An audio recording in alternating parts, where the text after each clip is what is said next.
Hello, today I'm going to talk about the STAAR exam in congressional redistricting in Texas. The end of the STAAR exam.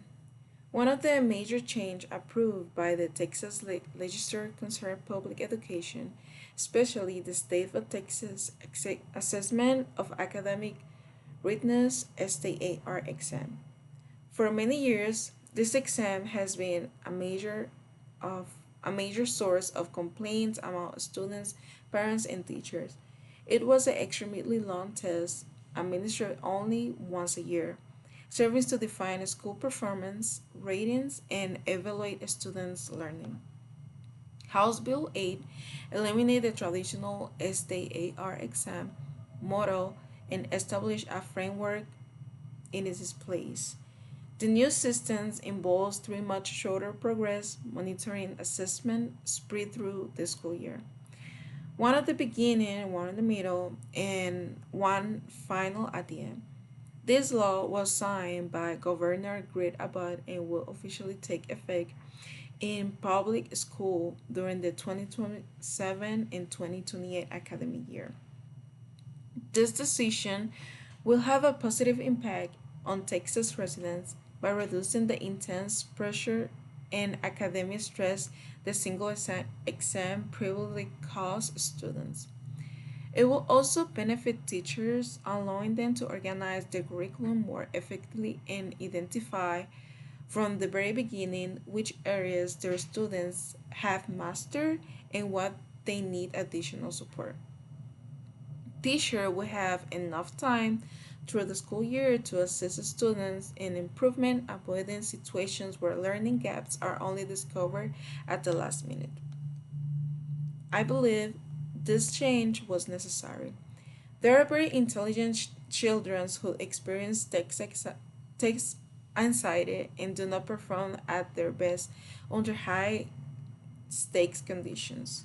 Furthermore, students are often expected to memorize vast amount of information for a single test, much of which is forgotten shortly after. The knowledge remains, but it requires periodic reinforcement. Replacing a single end of year exam with shorter benchmark assessment turned the entire evaluation process into a meaningful tool for active learning and growth. Now I'm going to talk about congressional redistricting in Texas. Periodically, the state legislature must redraw the map of the congressional district where residents vote. The official rationale of redistricting is to adjust district boundaries to reflect population shift and growth record in census data. However, the political reality is that the party in power often alters map boundaries to group or separate specific neighborhoods to secure a political advantage.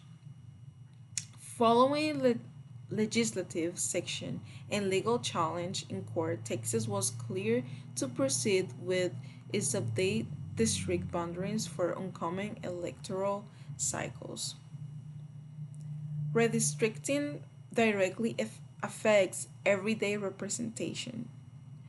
Depending on how district lines are drawn, a local neighborhood could end up grouped with a geographically distant region that has basically different economic and social needs. This alters who represent those residents in the federal government and includes how ethically their concerns are here in Washington.